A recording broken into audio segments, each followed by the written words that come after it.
And you know what? I don't mean to cut you off, Kel, but you know what?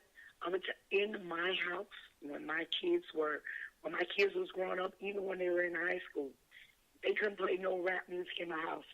Now, I'm not saying that they didn't listen to it. Right. I couldn't hear it. Right. You understand what I'm saying? Because go ahead. I'm sorry. I was just going to agree with you because I was one of those individuals. Now, hip hop was a lot different when I was coming up, but you had a few words here and there. But right. My mom being an evangelist and being a school teacher, that was her message to me. Look, whatever you listen to on your headphones, that's you. That's don't right. play it that's like right. you hear it. That's right. And I was a grown man. I'm talking about I'm 22, 23, got 2 brand new cars. And got still my scared of mama. And my still mom, scared of mama. mama. Up on my mama. The first thing I did was cut my volume down. You know what? That's what my son do. You know, my son does. If I get in the car with my son, he changes exactly the music. You know what I'm saying? He may, in the beginning, he may have been listening to rap. But when I get in, he done went to old school. You feel what I'm saying? Right. He don't even, he respects, you know what I'm saying, me. You know what I'm saying, when it comes to that, because that's the way I raised him. You know what I'm saying? And right. So once again, I want everybody to understand, welcome to the Shakedown Radio Showcase Live.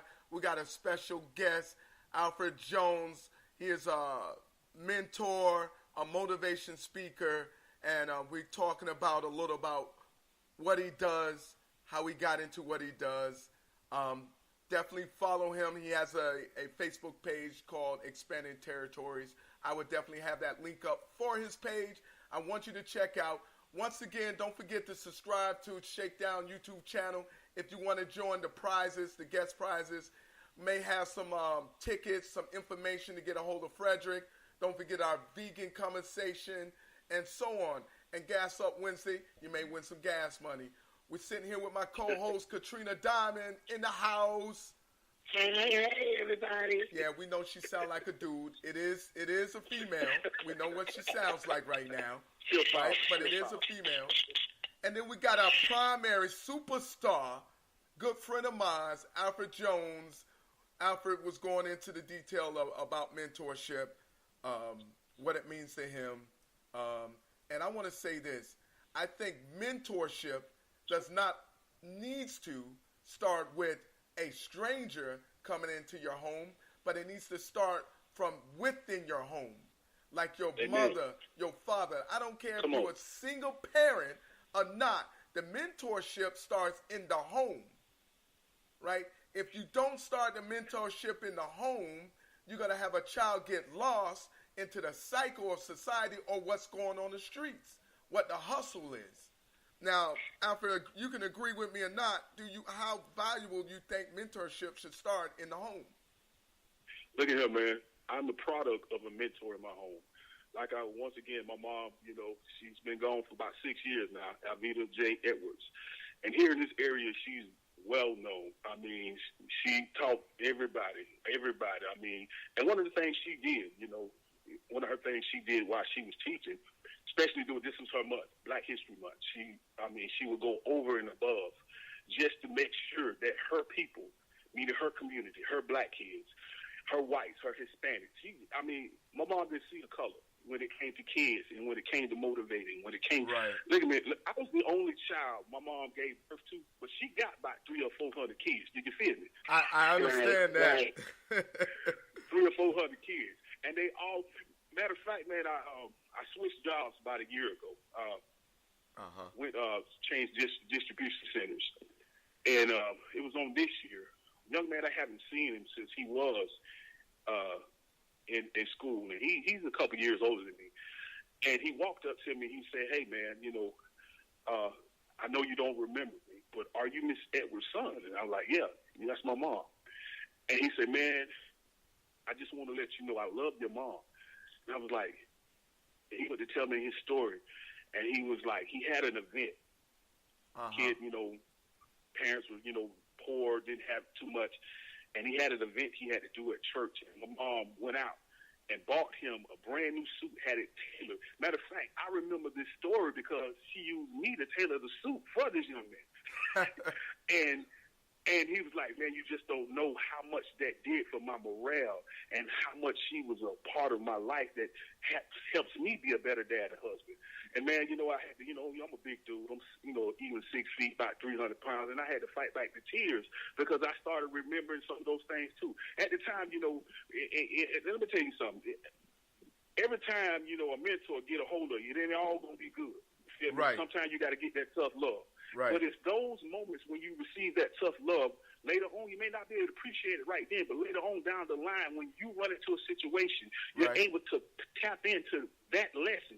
Now I see what they were talking about. You feel me? Right. So, those are the things we try to instill into our, I'm a big guy. I played sports all my life.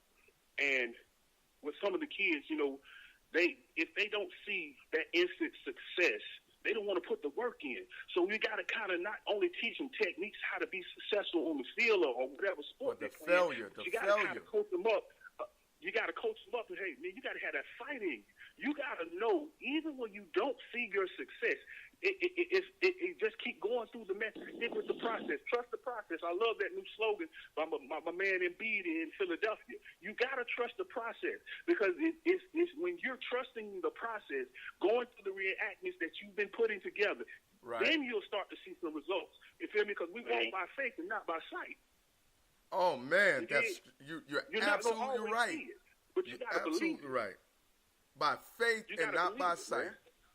And also, we got to understand that we're not going to instantly, people think that no matter how good you are, instant success does not come overnight. Oh, no. And I think a lot of times we don't teach kids how to handle failure. And not for them so they can understand that for failure is a testimony for when you come success that, look, I failed several times, but look where I'm at now.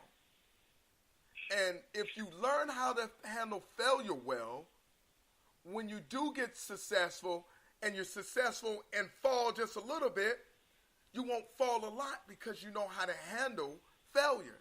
And I think a lot. You know what? Go ahead. I'm listening. I'm sorry. I read a book by John Maxwell, and the name of the book is titled "Sometimes You Win." I know exactly that's a good book. Good book. Sometimes you learn. Uh-huh. What he did, he took that old slogan, "Sometimes you win, sometimes you lose," and because it's in those failures where you learn how to go back to the drawing board. Right. You learn how to redirect your plan. It's quite. I was listening to Eric Thomas a little earlier today, and he was touching on when Christ met Simon Peter. Right. And Peter and his brothers, they were fishermen, and he went out. They didn't catch any fish, and Christ told them, throw your nets back in the water, but this time put them on the right side of the boat. He did, and everyone knows how the scripture goes. They put the nets in the water, and they had a bountiful catch. So much they had to get reinforcements to take them. But there's a couple things that stood out to me. See, now, in those times, ancient times, they didn't fish in the daytime. The daytime is when they're coming back in. They fished at night because it was easier to catch the fish at night because that's when they were eating and they was moving. That's the first thing that stood out. The next thing, he said, throw your nets on the right side of the boat. Now, Scripture tells me that the Son sits at the right hand of the Father. Now, if you know anything about a monarchy government, the right hand is where your authority is. Am I right? Right. Absolutely right. So what the Son of Man had to do was show them how to execute in their authority. Because here's a couple things that's wrong. Like I said, the times they normally fished in that time was at night. So they was in the daytime. They were like, we ain't gonna catch no fish. This is the wrong time of day. So it's not always what you're traditionally taught, a customary program to operate in. Sometimes you have to think outside the box. Sometimes you have to go against the grain. Right. But it's not what you see, but it's what you believe. You did? Right. Now that's the unseen lesson there. You did? Yeah. That's the thing, and that's one of the things, we try to actually, like I said, I don't want to keep saying, sound repetitive, but that's one problem that this generation has. If they can't see the results immediately, or don't see or don't think where they should be, they get frustrated, they get depressed, they get overwhelmed. You feel me? And that's not how life works. Sometimes life is going to apply so much pressure to you where you're just going to have to stand in the paint, take what's coming, but still stand. And it's when you still stand, when you're able to make that readjustment, okay, now I outlast the storm. The storm is going to have a breaking point. You feel me? A hurricane, it's one of the most powerful acts of nature. But at some point in time, it breaks down. Right. Am I right? Right. You're absolutely right. Everything that endures that storm has what? Another chance to see another day. Right. So that's the lesson we try to life into them. Hey, man, stick to your guns, stick to your process. Hey, get all the knowledge and wisdom you can get so you can apply it. Check it. I mean, right. You can never have too many eyes and see in the your fire. Success. Once you go through the storm, see the success at the end of the storm, the after effect. A lot of times the after effect of a storm is when you rebuild again. Come on. See the success and the support that comes out for you, right? But you'll never get to that if you never go through the storm. Once again, that's your what I like to call your testimony, your testimony, your past to your present. And a lot of people like to see that story, and he'll hear a lot of your failures. How do you get successful? Once again, I want to thank everybody for tuning in to the Shakedown Showcase Radio Live, baby. We here with a special guest, Alfred Jones. He's a mentor, a leader. He's the founder of Expanding Your Territories. I'm definitely going to have a link below so you can go to his page. And any kids out there, any events that you guys looking for a motivation speaker, he's the man to come to. Once again, don't forget to subscribe to that YouTube channel if you want to win the prizes. Gas Up Wednesday's coming up. We may ask you questions about the show, so on and so on. Look, we're trying to do great things. Today's show is about us, for us, and support us in different ways. And this topic came at a great time where it's Black History Month. We got the shortest days out of the month. But no problem. We do great things with those short days. And we're talking about mentorship, what it means to people, what you need to look out for. And even if you can't do it, I'm pretty sure Alfred Jones can teach you and give you some pointers on how to mentor or get that inspiration and so forth to mentor somebody. Anything else, Diamond, you want to say? Hey, man. Was that to me or to you? No, go ahead. No, go ahead. I'm so sorry. No, you're fine. Go ahead. It's all about you. And anywhere it goes, it's going to sound like it's you anyway. Her voice going, so it's going to sound like you or her. I don't know which one is who. Don't do that. You know what? I just want to say, man, I appreciate the panel. To talk about some of the things that we're trying to do here in our community, and also, man, we're looking to link up with other guys and mentors and other establishments that are doing the same thing, man. Because, like I said, we're strengthening numbers, and the more we can unite and get our message across and touch bases in our communities, the more effective we can be as a people going forward. Charity starts in the home and works itself abroad.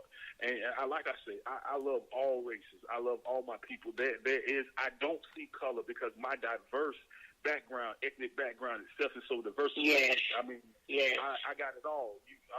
Yes. If you was to see my grandfather, you would like, that can't be your grandfather. You feel me? So, I mean... Likewise. I'm under that umbrella. You feel me? So, but right. I do believe in stressing the point to our people, our immediate people. Like I said, charity works in the home and works itself. It works out abroad. Teaching ourselves, getting the right tools and techniques that we need to build ourselves up so we can be a strong strong force in all across the panel, not just in the work environment, not just in education, but all across the panel. Like I said, that talent intent, we got to be that. We got to stand up, especially in these times, man. We're going through, I mean, it's some things on the board. You know,